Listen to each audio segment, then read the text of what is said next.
What's going on, everybody? It's me, RY to the AN, your host of Classic Buffalo, where we're sharing everyday people's stories in an effort to encourage those who are struggling, encourage the story sharer. We're doing all kinds of good stuff out here.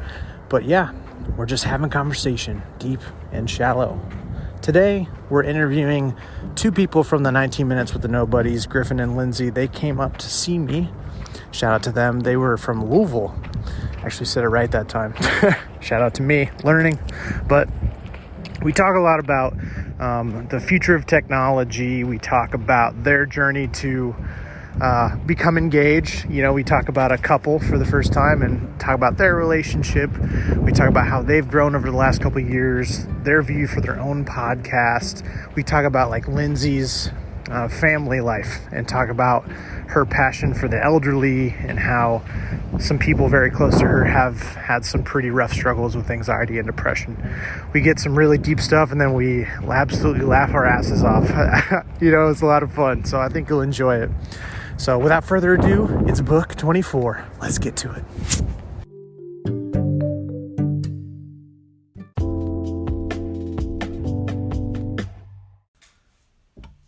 What's going on, guys? Hi.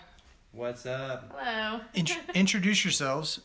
Hey, it's Griffin And I'm Lindsay, and we're from the 19 Minutes with the Nobodies podcast. from Louisville, Kentucky. Mm-hmm. Ooh, guys, I'm so pumped. I finally had somebody travel to see me, so thank you. Yeah, we're excited to be here, man. Thank you for welcoming us to this beautiful city, your beautiful home, and taking us shopping with you. And I'm sorry about getting loud in the Goodwill and getting yelled at from the cameras. Yeah, so we actually just got done thrifting, and we almost got kicked out of the Goodwill because we were being loud. And I was actually, no joke though, I was actually like, man, I wish my episodes were like, because I already know it's gonna, when you edit this, I know it's gonna be awesome. Because there's a guy that I watch that does that stuff, and they're just dicking around the whole time, and like a lot of times it's just me. Yeah. But then I gotta move to Louisville. We can film all the time. Yeah. But our Goodwills though are definitely more picked over. That's for sure. Yeah. Because, it's just there's only a handful of them, and it just seems like everybody's trying to dig. Well, there's a ton of thrift stores in Louisville. Yeah. So. Yeah, it's pretty much what would you call it? It's flooded. It's really a crowded like what would you call it? Not a genre, but it's a crowded category. Yeah. Let's just say that. It sounds like a Jeopardy. So and then like we have food and crowded categories. Yeah. And foods that start with the letter Q. Yeah. Can you think of one? Quail. Quinoa? Is it quinoa or quinoa? Quinoa. Yeah, That's what there it you is. go. Wow. The only reason I mention that it's from White Men Can't Jump. Quinoa is? No, it's like foods that this chick's trying to get on Jeopardy, and she memorizes all these weird categories, and it's food. One of them's food that start with the letter Q. It's weird. She wins like thousands of dollars on Jeopardy, but anyway. It's like, okay. So talk about growing up in Louisville. Are you both from Louisville? Yeah. I was actually born in LaGrange, but Where's that? I don't know. it's in Oldham County. Okay. It's I'm from here. I don't know where that is. I guess that's east of Louisville, right? I'd ask to do like the hand, because it's like if you're from Michigan, you'd be like, all right, point on the hand, but then this is also audio. It doesn't really help. So Yeah. you're east of Louisville? I think it's east of Louisville. You know, we're kind of like that in Louisville when we talk about our city as if everybody knows the place. Yeah. It's weird how Louisville is like Right. that. When you interact with other people that you meet, are you like, do you get not offended? Because you'd say you're from Louisville, right? Like Yes. you're like, we're from Louisville. But there are people that are like, I'm from LaGrange or whatever, or like, I'm from blah, blah, blah. You're like, that's not Louisville. Like where they say they're from, so like, that's a totally different town. Well, everybody wants to be from Louisville if they're close by. I claim Louisville, but Yeah. I wasn't born in Louisville. So for people, for people who aren't like from Louisville, which is probably most people, like talk about like culture. Is it diverse? Is it like? Oh yeah. I mean, it's very diverse and it's very forward. I mean, it's not it really is pretty different from most other parts of Kentucky, I'd say. Right. It's just so a lot more forward thinking people there, and I mean it's a nice city, and it's really It's the most, well, it's not the most northern, but it's the most populous northern city in Kentucky, wouldn't you say? Yeah, it's the biggest city in Kentucky. Yeah. Well, and then even though Lexington is the capital, but... Frankfurt. Or Frankfurt. Oh my God, I'm such an idiot. Most you got people, some coffee around here? yeah. I feel like you can never guess what capital. It's always a random city. Because when you're in sports, you always think it's the sports cities. Like, oh, Indianapolis, like, not South Bend or whatever. I mean, it's Indy this time. But yeah, it's just some random city that you never, like. We never go to Frankfurt ever. Okay. No. Yeah. That's the capital. God, I'm such an idiot. Apparently Griffin thinks it's Lexington. So how did you, like, start dating? Because we're going to get to the elephant in the room, which is you guys are engaged now. But, like, how did you can't see it, but he's, like, nodding his head. Griffin's nodding his head. So talk about, like, when did you know you guys should date? Well, we literally met one night, and then he gave me his number, and I basically moved in day of. Like, wow, okay. Never left. I mean, I don't know. We were just really close after that. Like, I'm a very big believer in, if I feel like I have to be able to live with someone to almost get along with them in a weird way, if that makes sense. Like, I'm a very close person, but it's because she was essentially living with me. I mean, she lived so far out in LaGrange that it would have taken her like 45 minutes to get there every single day. And wow. So yeah, we just were hanging out, and her circumstances at home weren't great, so just hanging out over at my house. Brought a new outfit over each time I showed up. And then now I have a whole closet. Yeah. And how long has that been since? That's 2 Well, we've been and a together half, for 3 years? It'll be 3 years in April. Yeah. So Wow. like 2.5. Okay, so you kind of it's the personality thing. You're like, all right, you kind of forced your way into Griffin's house. But, Yeah, she put a gun to my head. Whatever. He told me No, I could but stay. that's, I mean, I think that's really something that we have in similar to, or in common, is that we're both really like, we're really close, like really, like we want to be around each other in our relationships, so yeah. it's just kind of how she was used to things. It's how I've always been, so it just kind of clicked with us that way. So Right. And there's no regrets or no downside to that, really. I mean, How did he propose? We were in Tillamook in Oregon on the beach, and we were just walking around. Yeah. And he said, I forgot what you said. oh, I was so nervous. You said you were like, "Hey, babe," or something, whatever he said, and I turned around and he's getting down on his knee, and I was like, "Griffin, are you serious? Oh my God, are you serious, Griffin?" Yeah. And then he asked me, and I said yes. I thought she had seen the ring box, and it's this velvet box thing, and it's like, and I'm out here on a beach, and I don't have many places to hide this damn box, and I was like, am I gonna get splashed? Is she gonna see it? And like I had all these nerves and stuff, and I was so nervous, yeah. And then I just got down and did it, and it was wonderful. I just, Did you know it was coming? No. Really? Yeah, Okay. no. Because actually, in the beginning of the week, he was getting on my nerves. Oh, I'm glad you said that. Because you were getting on No, seriously, because he was really getting on my nerves, and I was not being like super friendly. And then he asked me, my friend Kendra asked me, she said, "Did you feel bad after he asked you?" I was like, Right. "Yeah, I felt terrible. I didn't know he was gonna ask me." Wow. So what do you think, like, in a healthy relationship, like, let's talk about this. What is the most healthy part of your relationship? What do you think that is? I would say, actually, our ability to get through the bad times. I would say that we're, Yeah, communication. It's a struggle sometimes, but Right. we're working on that. Yeah. That's a big thing in a relationship, I think, is communication. And in this relationship, in my entire life, I'm the most comfortable with just, being forward and being honest with you and myself, so it's a change for me, and knowing that I can be myself and I can express myself and say exactly how I feel, and same on your end, it works that way. I don't have to walk on eggshells or pretend like everything is okay when it's not, you know? Yeah, And we argue sometimes. Oh, yeah. Oh, yeah. Yeah. But I feel like that's healthy, right? A A little bit. Yeah, I mean, our arguments can be unhealthy, though. Like, the way some of the stuff we say shouldn't be said. Right, yeah. But, I mean, we always say sorry in the end. And it's like, we're not physical or anything. We just we just argue. Yeah. And I feel like no matter who you're with, you're always going to butt heads at some point. Yep. So. Yeah.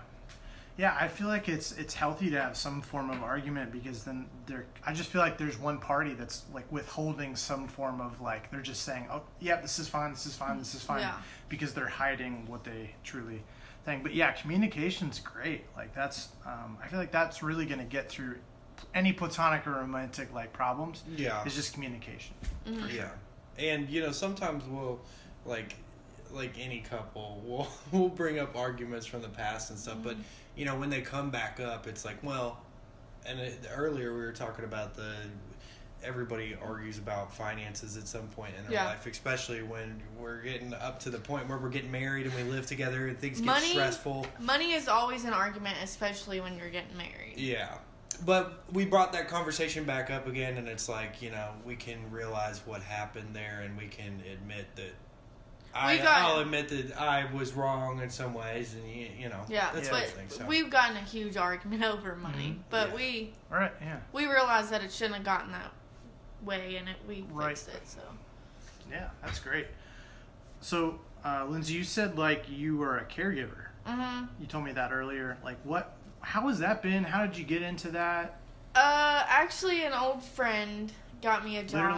Literally, or metaphorically? You said an old friend. Don't you take care of older people? No.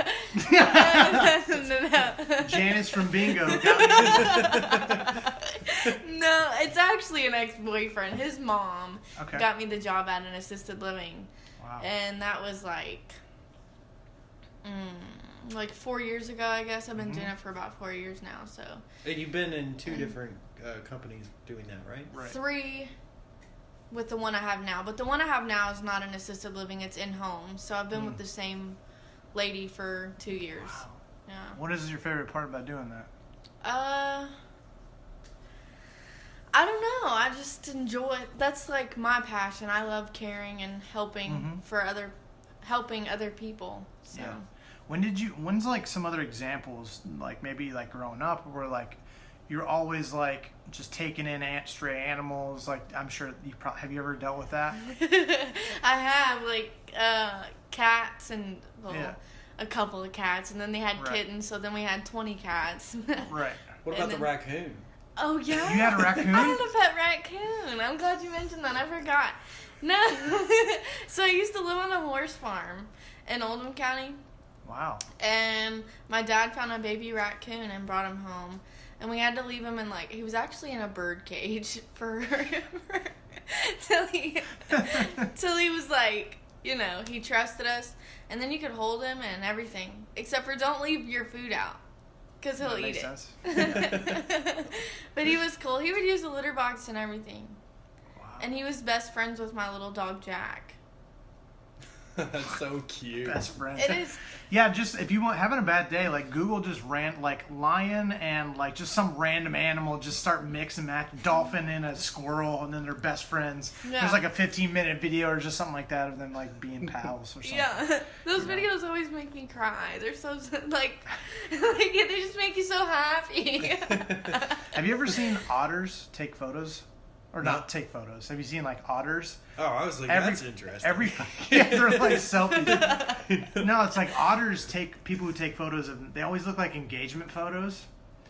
Like where it's just 2 otter and they're just like they're holding hands or they're like looking at each other or they're like just. It's funny. That'll make you day. Otters are cute. I'm gonna look that up after the show. Otters are cute. When did your passion for like taking care of people like start? Do you know? Well, I've always wanted to be some sort of nurse. Yeah. Since I was a kid.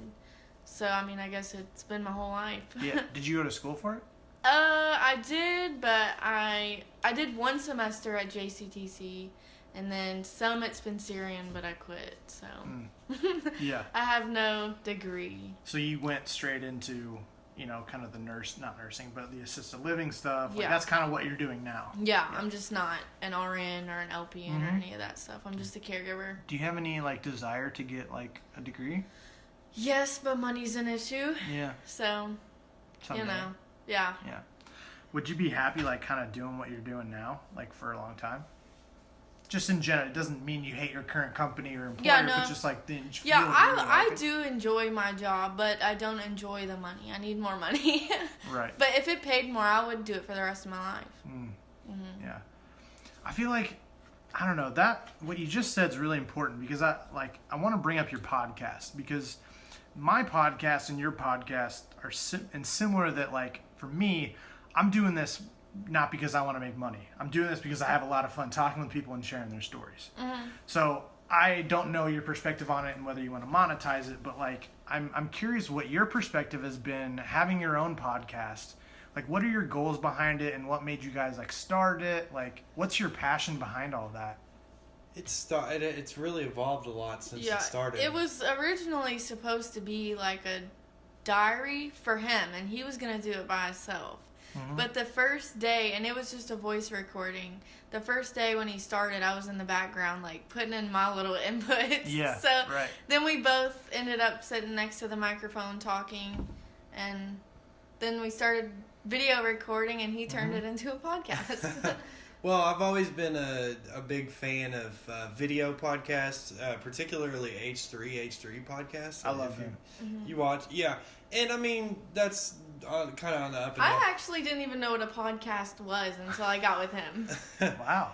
But, it's funny, too, because podcast is almost really not... I mean, we are a podcast, but we are a little bit more than that. We're almost more of, like, a lifestyle and, like, moving around, doing a lot of things. It's not audio only. It's not really audio friendly at some of our episodes. But, yeah, like she said, when it started, it was just me and my computer and my microphone, and I was like, you know what? I'm going to take 19 minutes, or how... It didn't even start with that idea, No. I don't think, right? It was just a daily diary, because he found this old recorder, and he recorded our life in one day, like what we do in a day. And he literally started recording himself as soon as he woke up, and recorded me and him for the whole day. Wow. And that's how... We still haven't watched that video. No, I'm hyped. Really? That's a time capsule. Yeah. We're not watching it till, like, years from now. Yeah. And so then it turned into something else, because we got another mic, and she started getting Well, in what on was it. the name? We shared a mic for a long time, too. We did. I can't even remember what. 19 Minutes isn't our original name, and I don't remember what it was before. That was after a brainstorm session. You just kept changing it as you made the podcast longer. It evolved, yeah. Because it was 16 minutes. Now it's 19 minutes. Oh, it was 15 minutes at first, wasn't it? I cannot remember. If I went back and listened, I would be able to tell you. But there was like 2 episodes. There was me, then one where she crept in, and then the next episode she came in on it, and then we started having guests, and it was real audio only thing. Some of the audio only are really bad, though. Yeah, because we were like getting drunk and just like, oh my gosh, it was pretty ruthless. Yeah, but... you got drunk with like 3 other men, and they were all sitting around one mic. Oh, wow. And it was a shit show. And Lindsay's like, I hate when you have your friends over doing podcasts. Were you guys nervous to do the podcast? Or to at least publish it? Well, I mean, at first I was not, because it was never my intention to really publish it. But then I was like, because I'm an IT, that's the focus of my career right now, at least. I'm a very technology-driven guy. We were a little nervous, though, about, like, saying certain things, because, people judge, and people get bad names for little things they say. Oh, yeah. I mean, I'm sure somebody could go through and cherry-pick from, what things that I say, because we're in a culture now that really will jump on somebody for something, and it's like, we're all human, and I know I've said some dumb stuff. Yeah, but before. we try not to think of what other people think. We just be ourselves. And I've always said that too. Is like, I'm not a closed-minded person. My opinion is always subject to change, and if somebody disagrees with anything I say, like, just talk to me. You know, like I'm not right. a stubborn dude, but I do worry about sometimes, employers, seeing that sort of thing and then being like, oh, well, that's not the kind of guy that we want to hire. Yeah, and see, you have and it's to be like, but you careful don't what you say really about actually work. know me and my work ethic. That what I say on a microphone or on a podcast is, it's true to what I want to convey as art, but that doesn't necessarily make me who I am, if that makes any sense. There's no separation nowadays with technology. Right. It's just all out there. So yeah, I think it's just perspective, because some people could be like, oh, that's sick that like you could get an interview. Part of me is like, yeah, you could lose a job from the old crusty man who doesn't like podcasts or thinks that would reflect badly on the brand or whatever. And then there's like the progressive company that's like, that's sick that you had the initiative to start a podcast. They could. It's what's his face? I love Brilliant Idiots with Charlemagne the God and Andrew Schultz. Have you heard them before? Charlemagne the God, I know that name. On the Breakfast Club. He's on the Breakfast Club. Oh. Anyway, he always says that like it's the narrative that somebody wants to paint. Like even if there's the truth, like even if the lie is more entertaining, they're going to focus on something. So if they want to build the narrative because you said that one thing, they're going to build it because they want it to be true. I see what you're saying. Yeah, take something that you said and embellish on it instead of really getting to find out where that came from in the first place. Yeah. And, the idea, the name, the nobodies, the idea of it is that we're basically nobodies. Like and we don't really have a solid subject. It's almost like it's like a weird perspective. It's a look into somebody's life. We're not driving around in fancy cars doing this and that. We're just normal people sharing our lives. Yep. And good lives, by the way. Funny lives. Thanks. Well, thank you. Yeah.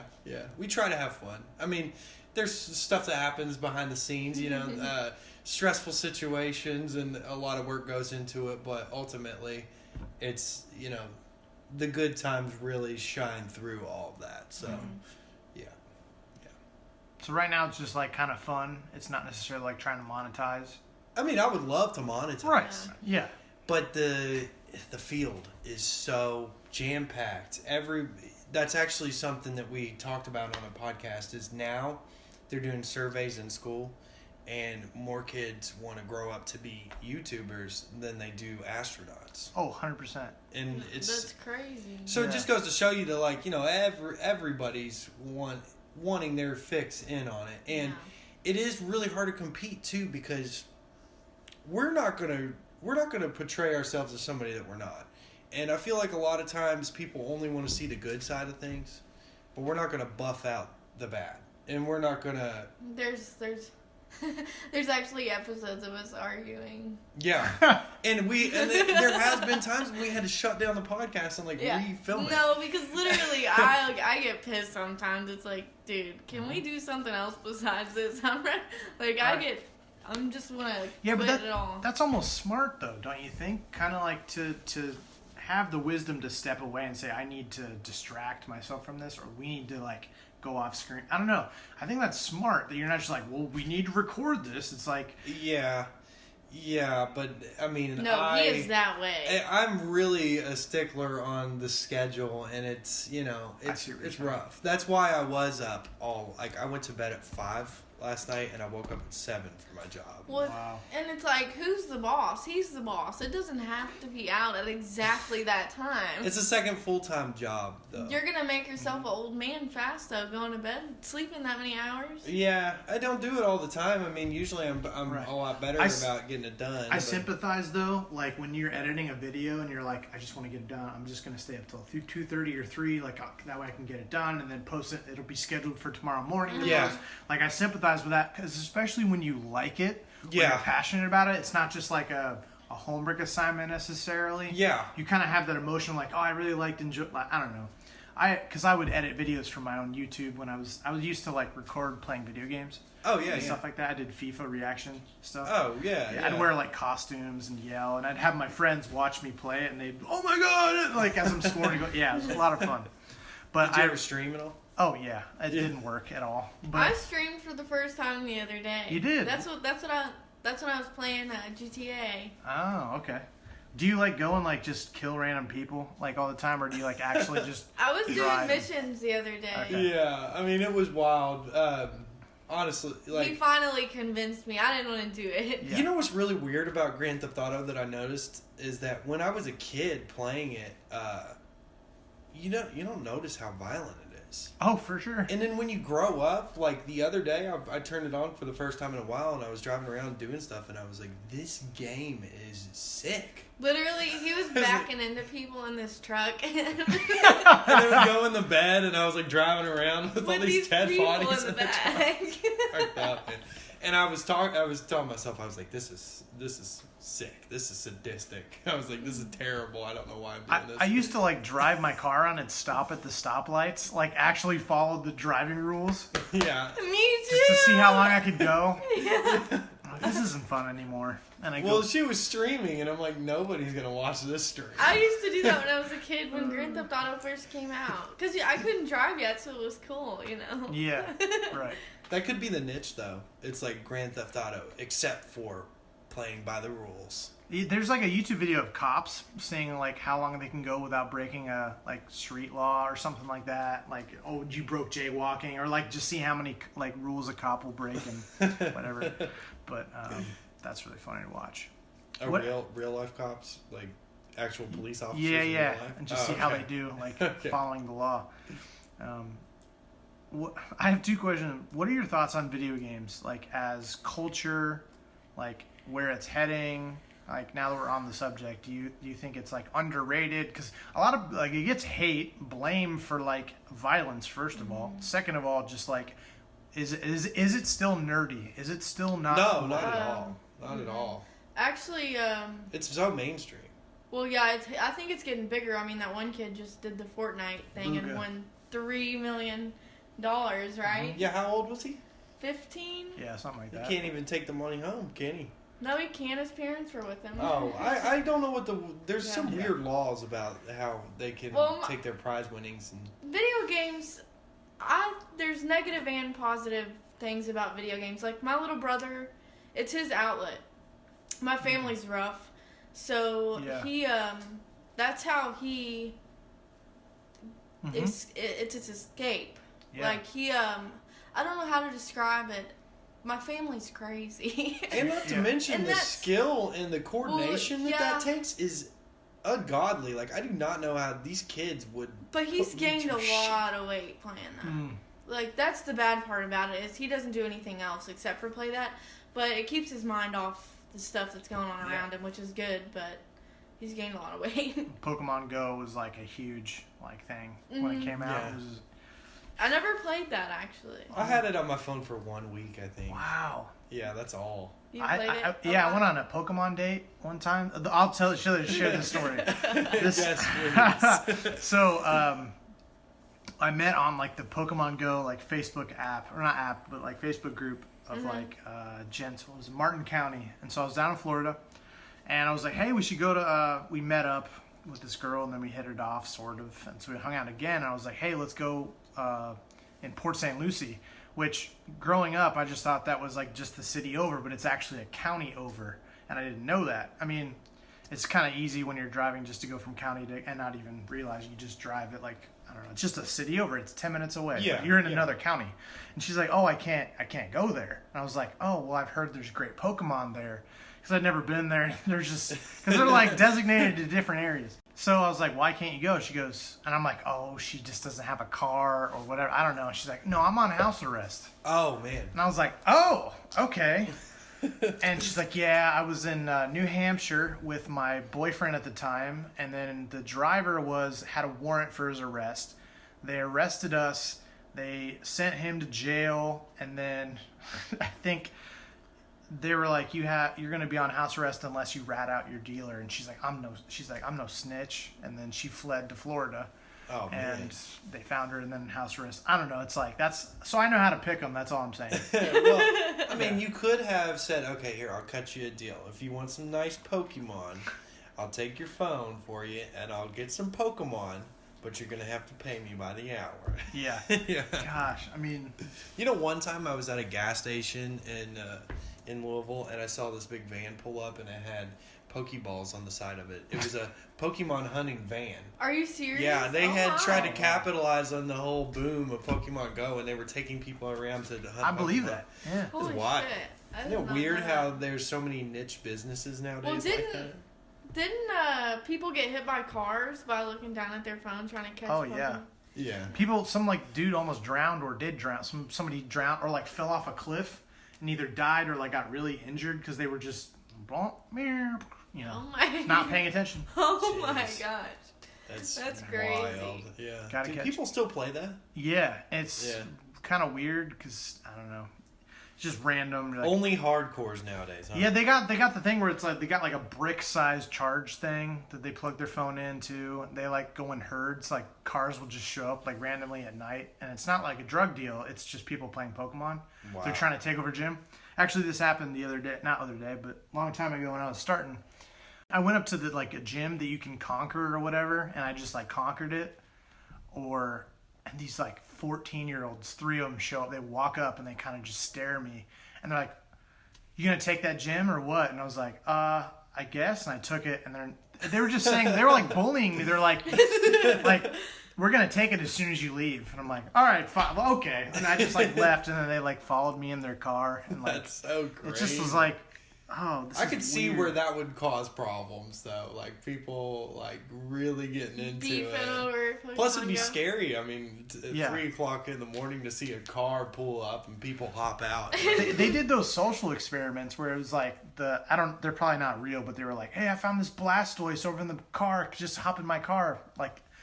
And these kids would get in the car, and then Oh there's my that famous, gosh. like, I think it's from H3. We're like, "You out of your mind?" Yeah. You know, Yes. You out of your mind? Yeah. Dad talking to his girl. About Is that getting- Philip? No, it's not Philip DeFranco. It's somebody like that. But I remember. Do you yeah. watch them all the time? Yeah, H3. Yeah. Yeah. So do we. I've been listening. H3 started their podcast like 2 years ago, but he's been doing YouTube videos for Right. a long time. Do you watch Chris D'Elia or listen to him? Oh yeah, I love. He's so funny. He's yeah, great. he's one of my favorites. He's great. And Bill Burr. Well, he was the you know how Eminem had the music video like Homicide with Logic? Yeah. He played Eminem in the music video. And No, or was it? And he's like philanthropist, tyrannosaurus. Yeah. Man, cabana, slamming a mammoth. Wearing a cabanicus. Yeah. I thought that I think.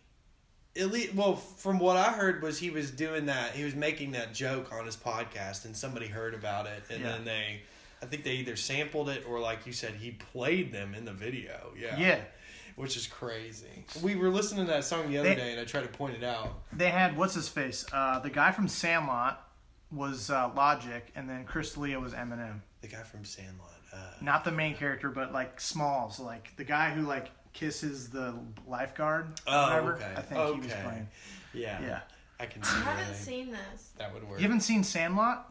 No, I've seen Sandlot, Oh, but okay. The music video with Chris in it. Man, We'll Sandlot. watch it. We'll have to All right, watch let's it. do that. Quick question: what's the movie that most people have seen that you have not seen? What is a movie like? I don't know. He hasn't seen The Goonies. Ooh, Okay, yeah, The Goonies. Okay, fair. That's a good one. fair. What about me? I don't know. You got to think for yourself on that one. I don't know. Well, I just thought of yours. No, I don't know. I hadn't seen Scarface till he showed it to me. Ooh, that's a good one. Yeah. I just saw that recently too. Who said Goodfellas that they hadn't seen that? Oh, that was me too. Mm. I showed you that one. Yeah. Have you seen Rudy? The one about the Notre Dame player? No. Okay, Rudy. That's a good one. I'm trying to think of some more. I mean, I'm sure if there's a big list of movies Yeah. that if you had known that I hadn't seen, you Have would you seen The roast me Mask? for it. Yeah. Yes, I've That's a seen good The Mask. That's an old one. The sequel and the third one, I think they're pretty garbage compared to the first. Mm-hmm. So let's hard left. Okay. Skirt. Yeah, vaping. Okay. There's a lot of controversy going on right now with vaping. Yeah. What are your thoughts on vaping as a whole versus smoking? And just general, what's going on? What are your thoughts? Are you nervous? Are you just curious? Because you vape. Yeah, we do, and I think it's good because it helped us quit smoking cigarettes. Yep. So that's my biggest thing with it. I would like to quit the vape because I'm not gonna lie, my chest does it feels tight sometimes, but I think it's because I smoke this more than I do cigarettes because we don't have to go outside to smoke it because it doesn't smell bad. Yeah. But we talked about a lot of that. We actually, for the past week, we've been kind of vape centric, and we actually interviewed a guy in a vape store, but my friends over there, but I don't think it's the vapes like the kind that we have though that's harming people, that's killing them. I don't think it's a scapegoat in a way, and that's always how it is like if there's something that is to be misunderstood, they will make they'll just make a big ordeal about it because a lot of older folks, they don't really understand. And I think there's a lot of lobbying for cigarette companies and tobacco and the government still. Right. And obviously they would rather sell a lot of cigarettes, and cigarette sales are down. So if they can find ways to kind of hit the vape industry pretty hard, they can get some of that market share back. I think that's what they're doing. And from what I've heard, and I'm not a scientist, and also I'm not heavily researched in this, but it's not the vape juice that's doing it. It's the THC cartridges, the counterfeit ones, and the thinning agents that they're putting in them that's hurting people because they're black market. So it's the news is saying it's the THC vapes also. And it's full circle though, because if they outlaw or ban these things, it's just going to open up another black market side to things because it's already there. It's already ingrained. If you're going to vape, you're going to vape. And if they make it illegal, you don't care. You're going to break the law to get it. Yeah, it's almost like the stuff will be even less regulated to you've got a dealer who's like, I've got a specific juice I'm going to sell you, and it's not from the convenience store. It's not from a legal place. It's like, you have no idea what could actually be in. Exactly. Which is basically how Mac Miller died, right? Am I because there were two people I thought it was fentanyl. Yeah, but I think there was something either in that or there was something, because I think 2 people got arrested related to. I thought it was cocaine that had fentanyl in it. Yeah, and I hadn't heard the whole story about Mac Miller. I mean, rest in peace. Right. I think that's what I heard. I heard that it was cocaine with fentanyl in it, which is crazy too. Yeah. But back to what you said and what she said, I totally agree with her. The problem with vaping is how easy it is, how accessible it is. Cigarettes are noxious. The smell is very apparent. It's hard to get away with smoking. These vapes, I feel like I am using more nicotine than I ever did, and I'm more addicted to it. Well, it's because it's like the amount of nicotine that's in the vape. I can sit there, vape, milligrams and milligrams of nicotine. If I was trying to do something like that with cigarettes, I would be constantly smoking cigarettes, and I would throw up before I ingested that amount of nicotine. And so we can lay in bed and hit them. We don't have to go outside to smoke. Do you have to? Is it the same rules in establishments? I'm doing quotes, but where it's the 8, you still have to go outside and do it. Well, actually, no. I mean, there's laws in different. It's a state. But they treat this just like they do cigarettes, babe. Wow. Yeah. In certain places, I mean, states regulate it all differently, but you can get away with it because I'm not even gonna lie. I'll vape anywhere. I literally just. But it's because I'll hold it in and I'll blow it under my shirt or whatever because. Why am I going to walk all the way outside? But you're not supposed to, though. Yeah. People treat it like you're smoking a cigarette. But there's no second hand. People can't smell it. How did you guys get into smoking? Me, I was 13 years old when I started. Yeah? Yeah, and when I was a freshman, I started smoking packs. My mom would actually buy them for me. Wow. Mm-hmm. I was partying with my mom at age 13. Wow. Yeah, life's crazy. So it wasn't like a stress necessarily. Was it just kind of was it to party or was it like a coping thing? At first it was like to I thought it was cool, and it was around all my friends, Yeah. and we were drinking and stuff like that, and then it became At an 13? addiction. You were drinking at 13? Yeah. Wow. Look at that. Kentucky, man. Yeah, well, Is that common? that's what well, actually it is, but my mom was the cool mom. She Right. and all my friends would, literally, she was surrounded by kids all the time. Mm-hmm. And we would go camping or whatever and get drunk. We got to put quotes around cool. Right, yeah, kind of. On that. You gotta do. That's my least favorite part about audio is the quote. Like, Yeah. I'm doing quotes. We're right quoting. We're She doing was quote fingers okay. right Well, she is what the kids would call a cool mom. now. Right. So, are you closest with your mom or your dad, or both equally? Honestly, I'm not close with any of them. Mm. Not anymore. No, my mom used to be my best friend, but Yeah. she's went crazy here lately. So Right. How do you healthily distance yourself from people? And you can answer this too, Griffin. But like, how do you healthily distance yourself from people who are toxic, even if they're your family? How do you do that? That's a good one. I see that is very good because I'm in that situation right now. So they live in Henry County. I live in Louisville. And I go see them every once in a while. Mm-hmm. And it's actually mainly because I'm on my grandma's insurance and I give her my insurance money every month. If it wasn't for that, I probably wouldn't even see them as much as I do now. Right. And another reason is because I have 3 younger siblings, so I like to see them. Yep. But I distance myself easily because I have him. Yeah. Right. You're forming your own family. Yeah, Of sorts. Yeah. that's exactly what I'm doing. And this is going back to earlier. It's like, it's crazy because I almost just bottle that down. You know, it's really weird. Mm-hmm. I've been more in touch with my family lately. I wasn't the best kid growing up. And I actually lived with my grandma for a while, and my grandma really raised me. Yeah, he's closest to his grandma. Yeah. And I've rebuilt my relationship with my dad to a degree, but you know, if with that gap, when you're growing up in those years and you're not spending time with him, we're not that close. And it's like I'll come around and I'll see him, but it's not really a genuine feeling. Mm-hmm. And then my mom, she just mentally is kind of not really in it. And that's just from drug abuse over time. And I think also just her mental health issues. And it's weird because as much as I want to have that relationship with her, it's just, you never get through to her. Yeah. And I don't want to sit there and dwell on it and be too upset. Sometimes just things are the way that they are. And it's tough, but I'm not going to beat myself up over it. And I'd rather focus on building my own family instead of dwelling on it. Right. Yeah. I think that's another reason why me and him connected too, Yep. because we both have a really rough background, Mm-hmm.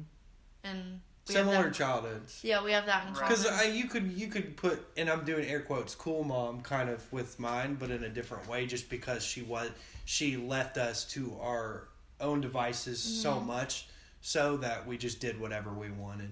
But that being the case, we didn't know what she was. We were also too young to understand what she was doing, and it's just growing up was pretty much just a free for all. That's the way. So I learned a lot about my life then, and was just very independent. Did you grow up pretty fast, you'd say? Yeah. For me, definitely. Yeah, I would say so. Yeah. Well, I mean, you could call it that, but yes and no, because I still had a lot of things that I was never taught by my parents, you know, just because they weren't really there. Yeah, he's actually taught me a lot of stuff that I should have known, that my parents should have taught me about being an adult. Yeah. And he's taught me all that, so. And then to be honest with you, like my grandma, like I love her and she supported me for sure, but she really did spoil me a lot, and in ways kind of enabled me to do things that probably my parents would, if my parents were conscious enough to, you know, parent like they probably should have. then things may have ended up differently. But I don't regret any of that, and it doesn't make me unhappy because I'm very happy with my life the way that it is now.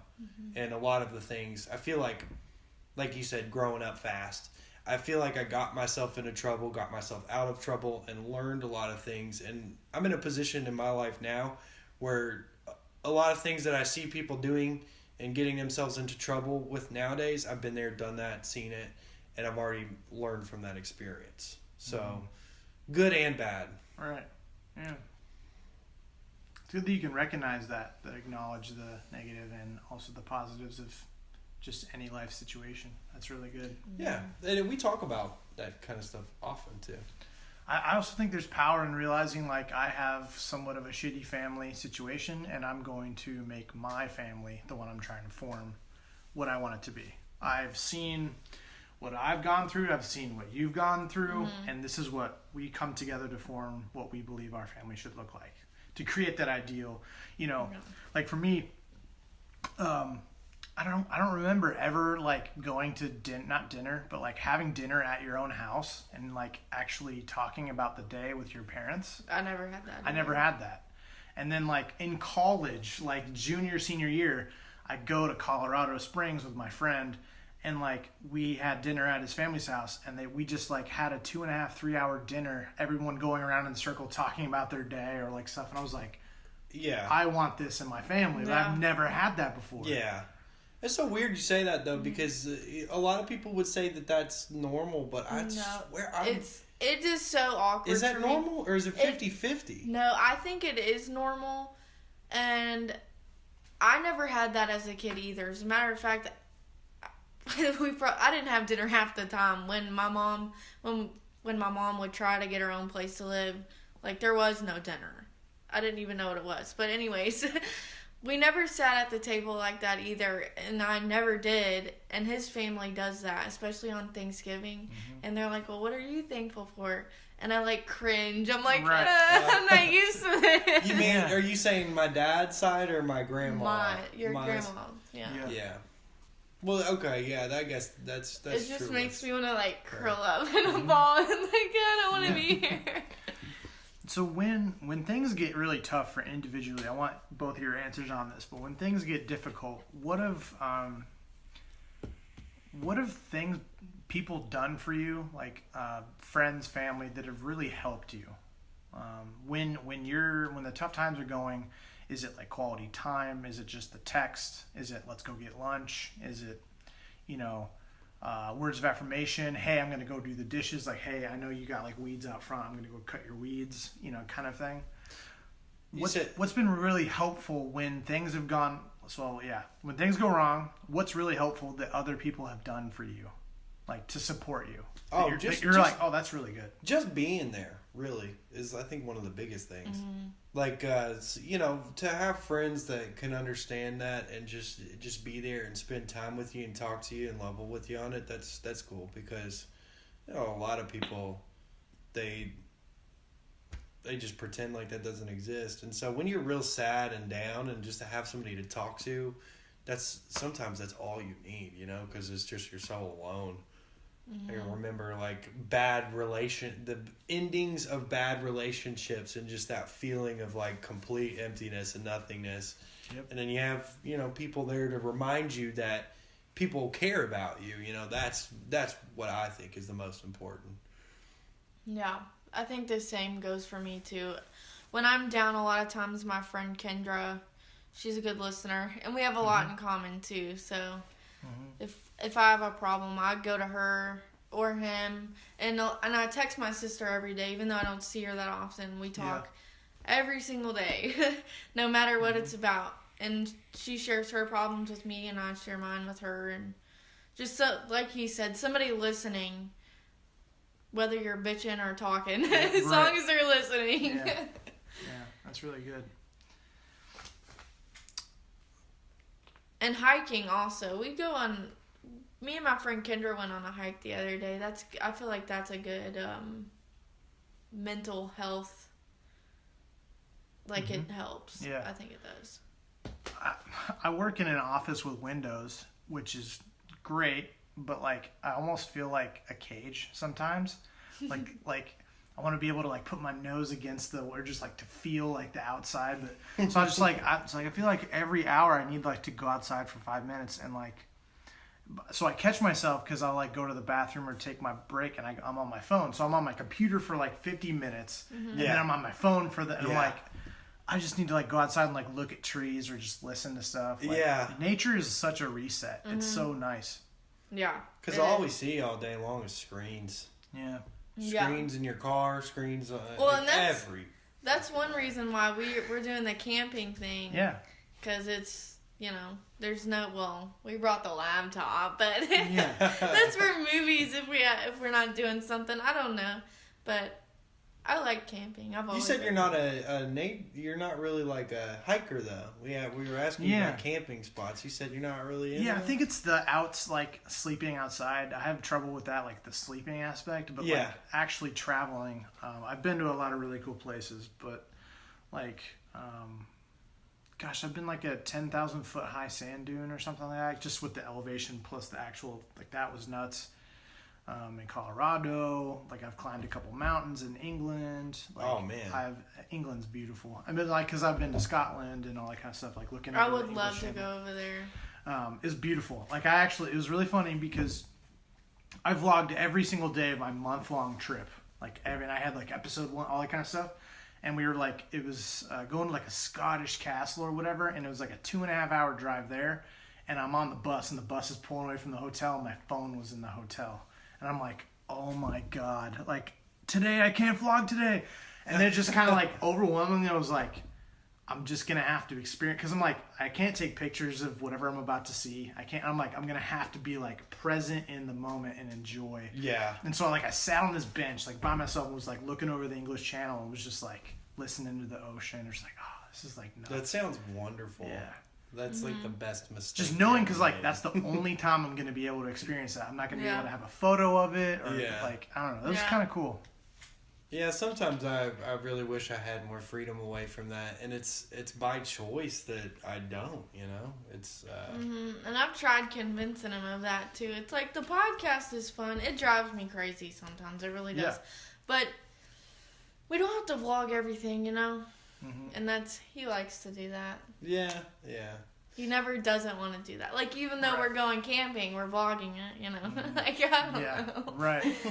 We don't do anything fun without vlogging. So you vlog it once you do the episode, and then the next time you can actually enjoy it. Yeah, if we're not doing something else for a different vlog, right? Right. What are your thoughts on? I asked somebody another episode of the podcast, but what are your thoughts on the next generation regarding technology? Because I mentioned in this other episode was like it's going to be a pendulum swing, where it's going to be like there's going to be a sect of people that are like no technology, and just like have to. It's basically like the kids of these days, like their kids. Like, what's that going to look like? Are they going to be on iPads 24/7? Or I think the goal is like you need to be able to use technology in the best way to connect with people half across the world when you're in San Francisco and your family's in Louisville. Like, but then like also be present and not be on your phone when you're on your date necessarily. Kind of like some kind of middle ground, but. Well, I mean.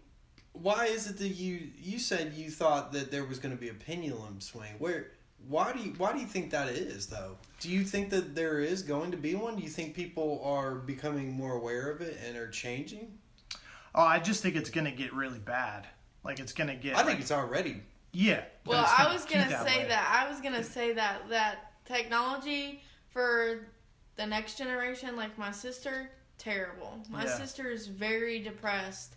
Like, she was saying stuff the other day that no 13-year-old should even... Like, she was like... we were literally having a moment in the floor. We were crying together in the floor because I asked her what's wrong. She actually is cutting herself on her leg, and I'm like, why are you doing that? What's wrong?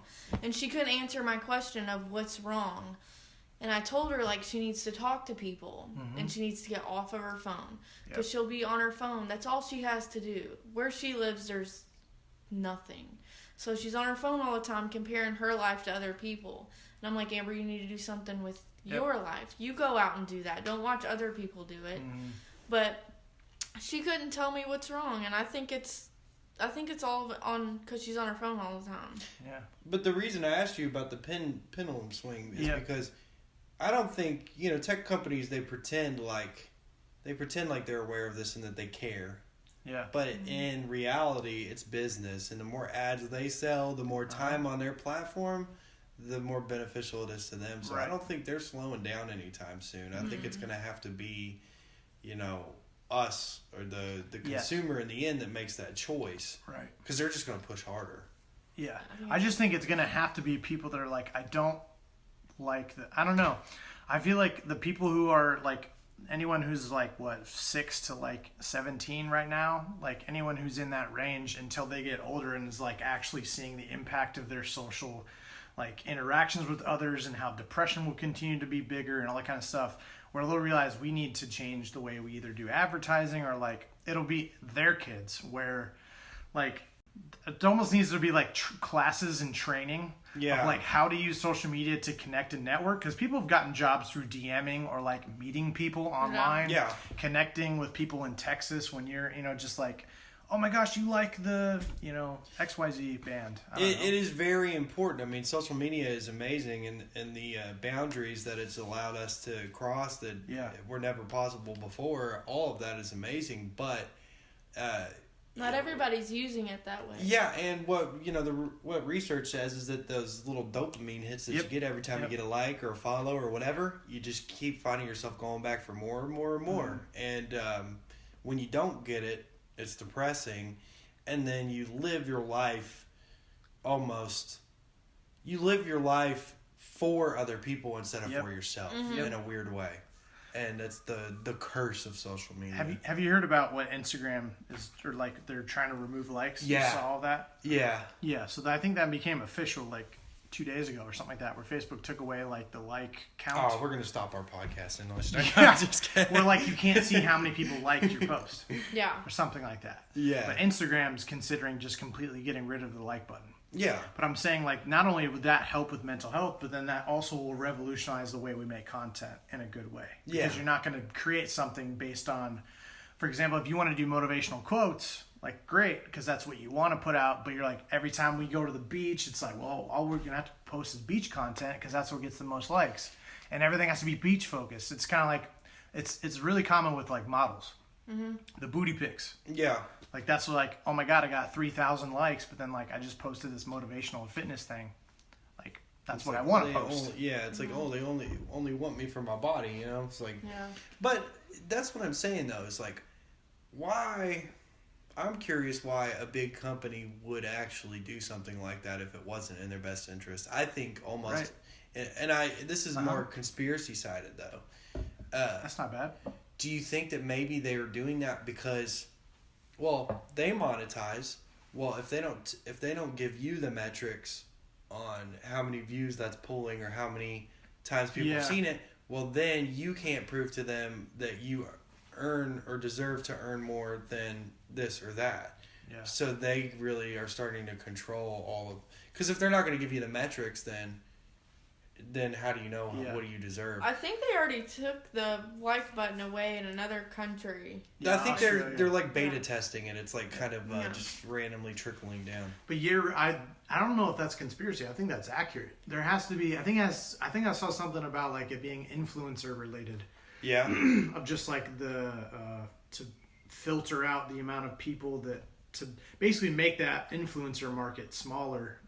I don't know. Yeah, and I think about it this way: if you were a big YouTuber and you're making money, which I have not seen a single cent from this, and I really don't ever expect to. But then if they take the like button away. Well, how are you going to know how much you deserve to get paid if that is your business plan? Yeah. It's now they have the ultimate control, because in the past, it's you create content that people like, well, then they like it, and you get this many likes compared to that because your content is better. Well, now they can just say, we don't like that guy, so we're just going to pay him less. We really like this on our platform, and we think it stands for what we believe in and what we want. So, and we know they're not getting any likes or views or whatever, but nobody else knows that. Well, that's so we'll how pay we- them that, and we'll pay him nothing. You know. That's how me and you also not meet, but find new people on Instagram is by using the hashtags, and then somebody new likes it. Then we start a conversation and like their stuff back, and then you follow each other. Like that's how we build our. It doesn't make sense. It doesn't. I don't understand how they could benefit or profit from it. I think that it's a very weird thing because it's like how Hollywood was, and now the control is all in our hands. Like, you can be a nobody and make content that is the same quality or has the same popularity on your own. So I think maybe these guys want more control in their hands. Yeah. So if I think I'm a nobody in a bad way, what would you say to me? Oh, I would say that's not a bad thing at all, to be a nobody. Babe. Some people are really like, to be a nobody is like nobody cares about you. Yeah. And that depresses people. It's like, that's why people commit suicide, is because nobody cares about them. Nobody loves them. Oh, well, yeah. That's what I'm saying. I like you. I'm spinning it in the opposite direction. Yeah, I got you. And I've literally thought about that before. Our name can be a little, like, oh. But it's perspective. Like, you could say, like, we're just nobodies, and we're just spent like the everyday type of, like, we're just everyday people. Like, that's the positive spin. Yeah, with that's it. what he means And that's by it. and that's the intended. That's the intended. I guess the way I see it is like, though, I do think of myself as a nobody. I don't really care. I personally don't care if from Adam, like, if this person cares about me, if this person wants to see what I've got to show, I'm still going to do it. I'm a nobody. I enjoy my own company, and I love what I do, you know?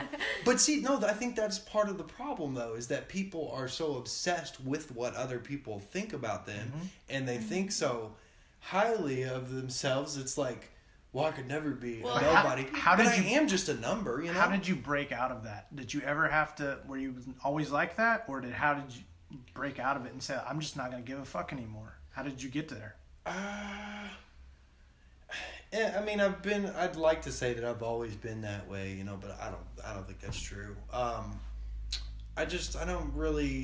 know that there's so much competition out there that I am literally just another number. So all I'm going to do is what I want to do. And if you like it, you like it. You watch it, great.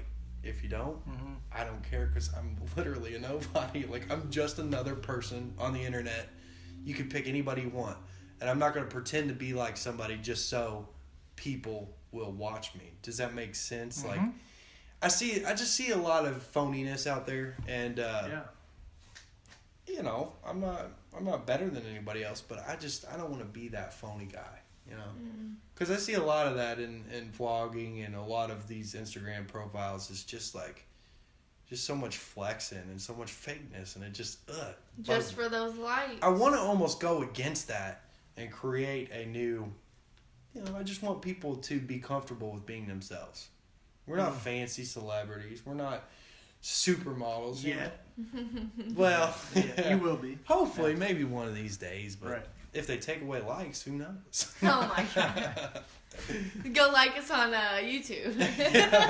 But I mean, it just isn't that such a weird conundrum, though. It's like, just the world that we live in is based on what other people think about you. So I mean, Lindsay, you can probably relate a little bit more, but have you ever had anybody like that was really affected by depression or anxiety? Like, you talked about your sister. Yeah, my sister's she's down right now. And she's cutting herself and all that stuff.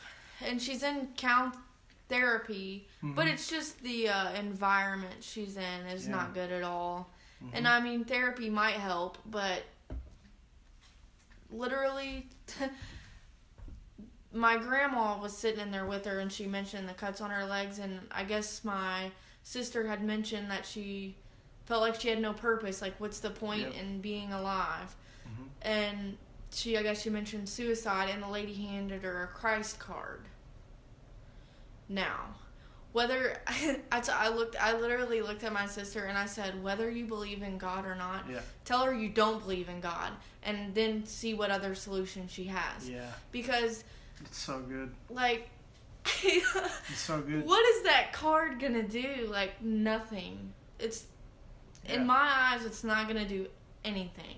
And she's gonna go home and find another razor.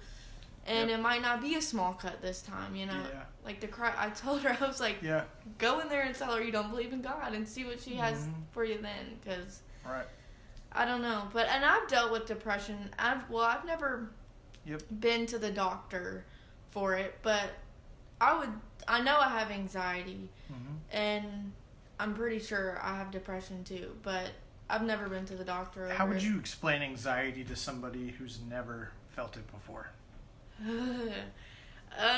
Well.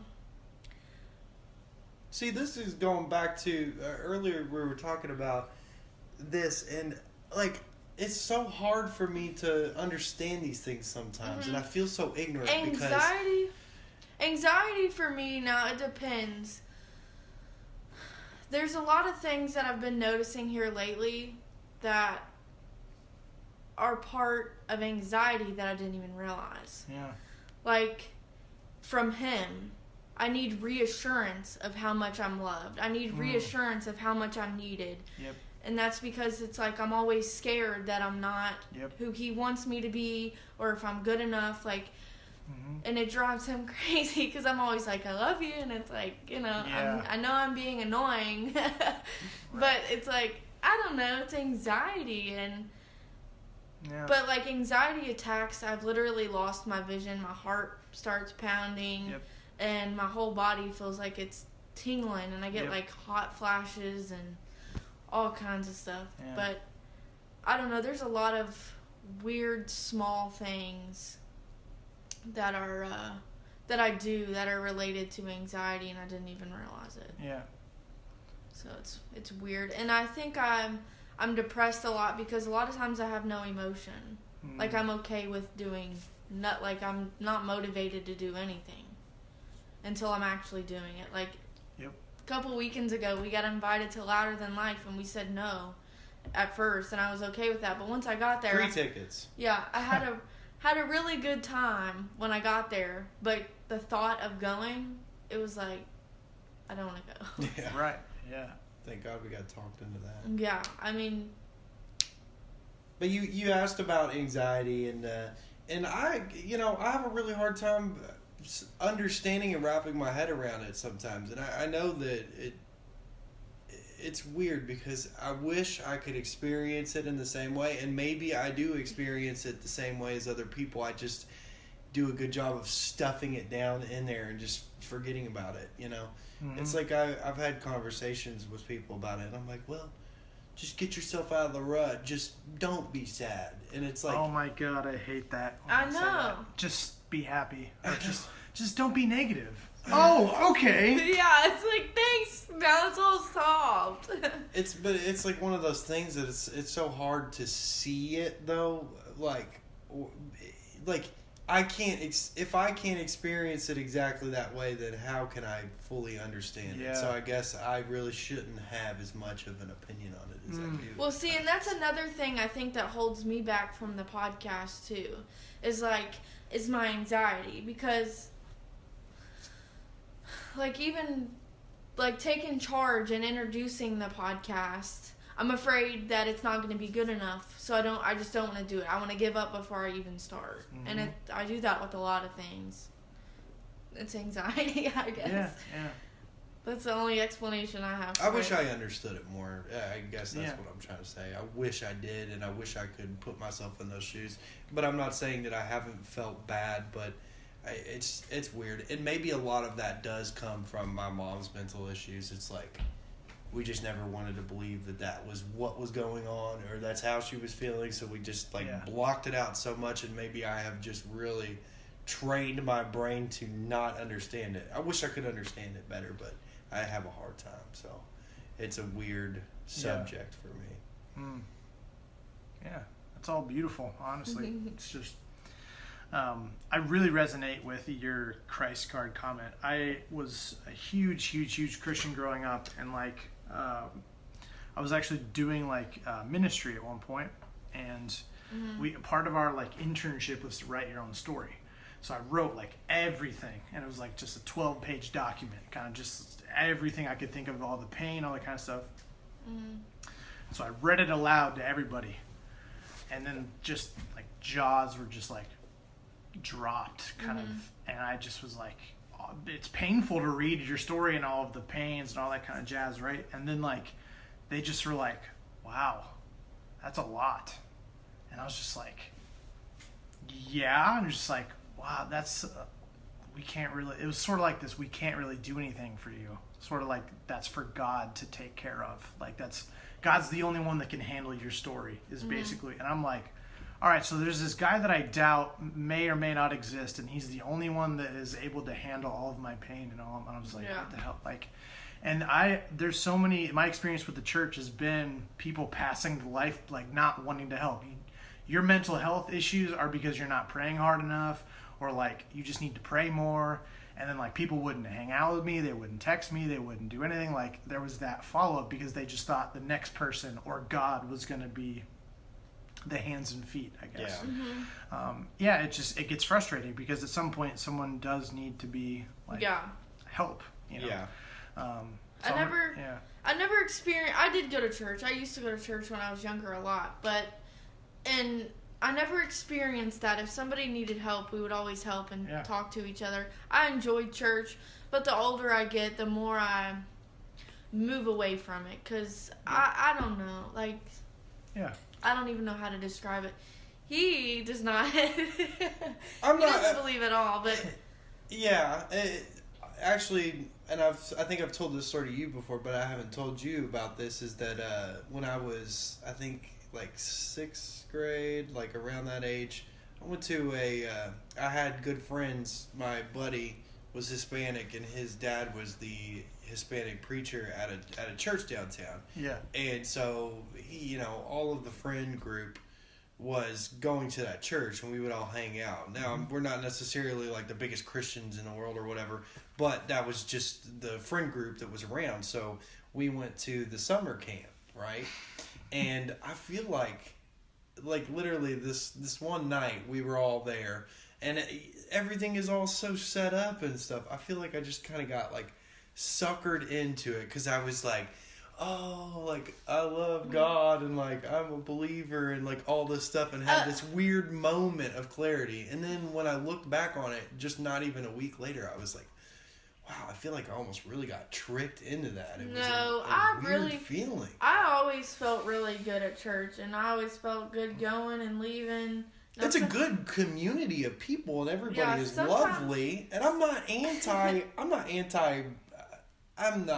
if that's what you want to do and that's what you love and it makes you feel good, I think that's great. Yeah. If it is for you, that's good. In church, whether they're talking about Jesus or whatever church you want to go to. Right. I had a good time at church always, and I especially liked the nights when they had food. Right. Potlucks. Yeah, there was kind of like, because it would be like a 50-50, like, the morning service, like, there's donuts? Is there going to be donuts?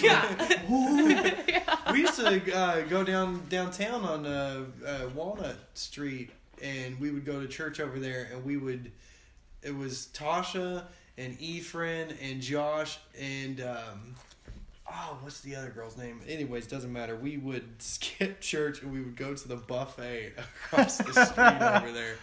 And then also we would like skateboard in the basement and stuff. So it was really just the community that I loved about it.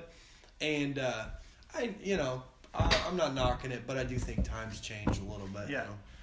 My last question before we kind of wrap up a little bit, how have you guys made friends post-college age? We don't make friends. We don't have Well, we have a new friend, you. Hey. We met you through social media, I guess. But honestly, no, we stick together. It's just us most of the time. I mean, we have a few close friends, like Kendra, the girl I've mentioned a couple of times. We hang out with her a lot, and then his friend group's a little bigger than mine. I stick to the same few. I have like I guess about 3 friends. I see Kendra the most, I guess. Not here lately though. See, and that's where depression comes in. Oh yeah. I'd rather just be alone and sometimes even him being in the office, I'm like, yay, I get to be in here by myself in the dark room watching Netflix. Right. And my friend group is actually getting a lot smaller lately because I'm losing a lot of toxic friends, Yeah, that's not bad. Like I'm kind of shedding a lot of my past. Shout out to Steve. No, I'm just kidding. I don't know. Peace. Peace, Steve. Peace out, Steve. Hashtag Peace, Steve. 29. Yeah, but I mean, making friends is tough because we live a very busy life. And the older you get, I mean, the more you gotta kind of look out for yourself. But on the free time, it's hard to find like-minded people that are doing positive things, and we just don't want to be hanging around a bunch of leeches and people who'll be getting you into trouble. So, I mean, we stay in a lot. Truth be told, but that's not bad. We're learning to become friends with ourselves. He's my friend. He's my best friend. He's the whole package. That makes me feel so good too. It's so cute. Like the other day we were talking. You guys are a very cute couple. Thank you. The way that you guys look each other and laugh, it's You guys should. No, literally. Are you talking about? Don't make me blush. Are you talking about when we were in the bathroom and you said you had no friends? Yeah, and you're like, oh, you're my best friend. And I said, well, I'm your bestest friend. Yeah, that was too sweet. It's kind of like a Tony Stark moment where he's like, I love you like, what, 1,000,000 times or something like that? a million, whatever. So let's do our quick hit 5. You each have to answer the question. So. All right, so it's like a speed button round, right? Yeah, kind of. You can take your time on it, but yeah. So number 1 is, what TV or movie universe would you live in? I would live in have you ever heard of Vampire Diaries? No. I mean, I've heard of it, but I haven't seen it. Yes, I would want to be a vampire. Futurama, for sure. Okay. Do you have like a character you'd want to play? Or just be in the universe with that? I just would love to be in that crazy universe. That is an interesting one. And it would honestly be nice if the planet existed to be that old. Sometimes I doubt it. Yeah. I'm trying to think of a cool one because Vampire Diaries is kind of lame and it's like a basic. No, that is awesome. It's full of magic and like witchcraft and Harry stuff. Potter. Yeah. Oh, that would be a great one. Yeah, that's a good one. Is that yours? No. Pokemon. Yeah? Pokemon, 100%. Because then I can leave the house at 12 and just not come back and catch Pokemon, and I don't know. When I was a kid, I had a huge crush on Misty. I still do. Nice, dude. What's up, bro? There's a Knuckles. Yeah, that's for the audio listeners. Yeah. They don't make unattractive people, male or female, in that show. I think that's just like anime, right? Like they make every character attractive. Have you ever seen an ugly anime character? I don't think so. I don't think so. They don't make those. Is Boondocks anime? Boondocks? Yeah. Yeah, actually it is anime style. So isn't there like an ugly grandpa? What is that? Yeah. I'm picturing an ugly grandpa with like big eyes. Oh, yeah. That's Uncle Ruckus? Yeah. Yeah, very controversial. You have to replace your non-dominant arm. We'll do hand with any other random object. Laser. Vape. Vape Nation. Camera. If I had to replace my arm. Laser claw. Print money. Oh yeah. Chicken nugget. I don't know. Chicken nugget. Well, see, that's a one. Well, maybe the infinitely regrowing chicken nugget. Yeah, you're like Deadpool kind of with chicken nuggets. What would yours be? Mine? Yeah. I have no idea. Probably like a big metal. Like, what is it? Not Iron Man, is javelin. It? What? What are you? Your power fist? Is that what you're saying? Yeah, like Thanos, like the just fucking blow through people. Yeah. That's dope. I would do that. Like, in my current period of my life, honestly, a camera would be really sweet. One that's like always rolling. That would be cool, but I think for the long term, maybe the world's an iPod that holds every single song in the world. Yeah, he loves music. Like one of those like really old iPods. Yeah, the thick boy, the one with the hard drive in it. You have that, don't you? Yeah. You get to have dinner with anyone in the world that's alive. Who do you choose? That's alive today? Yes. Huh. Dinner with anybody.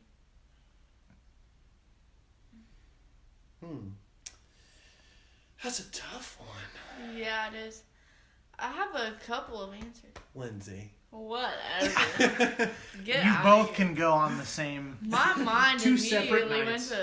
to, like, I don't know, like, I'm thinking of, like, famous people that I would like to. So there's a couple, like Ellen. I watch Ellen every day. Yeah, Ellen. Who's the guy that wrote Idiocracy, King of the Hill? Mike Judge. Mike Judge. I think I'd like to hang out with that dude. Because he's a comedic genius. So I think that would be cool. Yeah. Will Ferrell is my default. Oh, yeah. Oh, yeah, that's a good one. Playing a character or just as himself? I feel like he can't not play a character. He just is by default a character, I guess. Going out to eat with Ron Burgundy would be so crazy. Yeah. You get in trouble. That one or Bill Nye, the science guy. Yeah. Oh, that'd be cool. Just be like, hey, dude, I got all these science questions. Like, what are your thoughts about XYZ? Mm-hmm. What was yours? Did you pick? I think I would stick with Ellen. Ellen. I can't think of anybody else right now. Yeah. Well, tell an embarrassing story. An embarrassing story. Ooh. Do I have one? I'm sure everybody does. I know, I'm looking at you though, like... I'm trying to really think of a good one, like a really embarrassing one, but I'm having a hard time drawing one up right now. Me too. I mean, I've sharded before, but that's I was at family's house, so that doesn't really count. Yeah, that counts. No, baby! Don't give me the slide. No, no remember, pun intended. You weren't... The last time that happened, it was like a year ago. Oh, God. Where was I? No, I was at home, You right? didn't shart. You shit your pants. And you had to put your stuff in the washer. It was...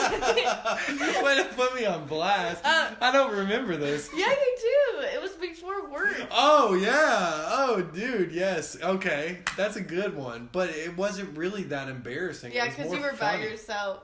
You were I like, could tell that story, though. No, I know, but you were like, babe, don't laugh at me. You promise you're not going to laugh. And I was like, yeah, what is it? He was like, I shit myself this morning. I was doing bird scooters. You know bird scooters? Yeah. Oh my God. And you want to say that I'm working hard now and am unhealthy. Back then I was, I was doing bird scooters and I was picking up 20 a night.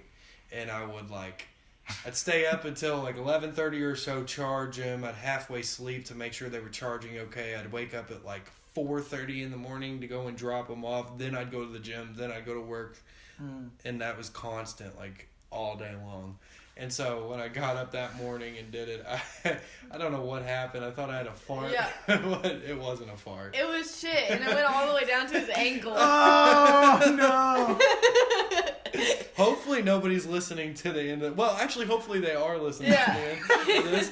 But Wait, for your sake, but for my sake, no. Yeah. So wait, what's an embarrassing story for me? Did you fall upstairs? Did you fall down the stairs? No. Accidentally walk into the men's room? No, I've walked into a screen a couple of times though. I was at my friend's house and she had one of those sliding screens. Yeah. The glass was open and I went to walk inside and straight smashed my face on the screen. Oh, no. It rubbed your nose raw and everything. I was trying to think if you could think of anything that's been embarrassing Yeah, that'll at work. home. Since I've been with you, no, he I don't doesn't pay have one. attention to me. No, that's you. Because what's embarrassing to you is not going to be the same to me. And see, that's another thing. That's I your guess it's own hard thought. for me to get embarrassed because I'm an open book in it. What's your favorite part about yourself? Myself. What is it? No, I'm just kidding. He's very Physically. No. No, Physically? no. Oh, okay. These amazing tits. If he said physically, I was gonna say my eyes. No, you But can but it can also be negative, like how I care for others. That's perfect. Mm-hmm. Yeah, you care for others. Mm-hmm. Yeah, that's good. I would say my strong will. Well, actually not will. My drive to get something done. If I want to get something done, I'll do whatever it takes to get it done. I would say that I pride myself in that. But it's almost my detriment at times. Yeah, that's great. Here's the last part. You're going to pick one person and shout them out. You can plug your podcast, obviously, but this is more about picking a person, like family member, best friend, somebody like a significant person. You're going to encourage them and explain to them like how they've impacted your life or just things you're thankful for. It could be as long or as short as you want, but it's like, hey, Mom, thanks so much for being blah, blah, blah, blah. Yeah. So Okay. I guess you can pick each other, but it's probably better if you choose someone else. Well, I can choose my sister Emily, because she's always there when I need her, somebody to talk to. She's, I mean, like I said earlier, I talk to her every day, and we're there for each other 100%, whether we see each other or not. Yeah. We support each other 100%. That's awesome. I would say my grandma, because she has literally supported me for so long when she did not have to, and supported my mom and all my siblings, and she's just always been there. She's the funniest. She's such a joy to be around. I love her so much, and honestly, I would not be the person who I am today without her. So thank you so much, Maya. I love you. Boom. And then let's plug the podcast. 19 minutes with the nobodies.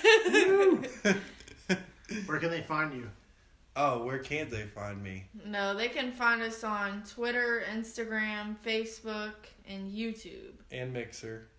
Oh, yeah, and Mixer. Apple Podcasts, Google Podcasts. Everything except for Spotify. And 19minuteswiththenobodies.com.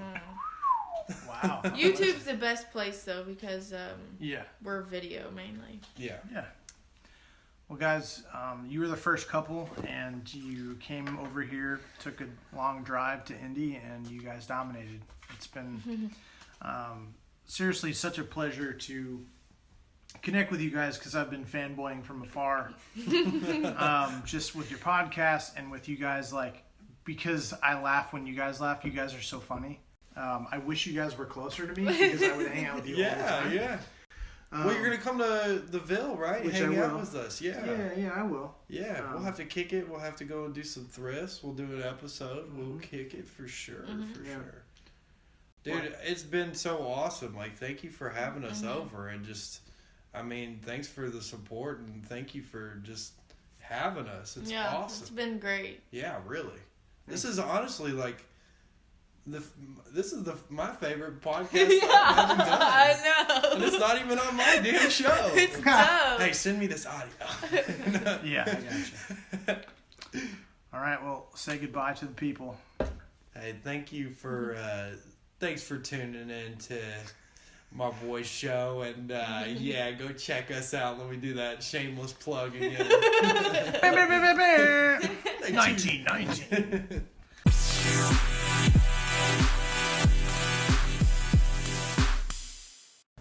Hey everybody, this is Ryan from the Classic Buffalo Podcast. Wanted to take a second to talk about Anchor, how I'm actually making this podcast happen. Super happy that I'm partnering with them. So, Anchor is actually the easiest way to make a podcast. I've done my research. This is basically the best way. I promise. It's going to give you everything you need in one place for free, which is the best part. It's going to have tools, so you don't really need a fancy schmancy recording guy. Anchor's going to be helping you out there, and then they're going to distribute the podcast everywhere to Spotify, Apple Podcasts, Google, everything. And then you can also make money with basically no minimum listenership, which is kind of rare. So hop on Anchor as soon as you can. Thanks.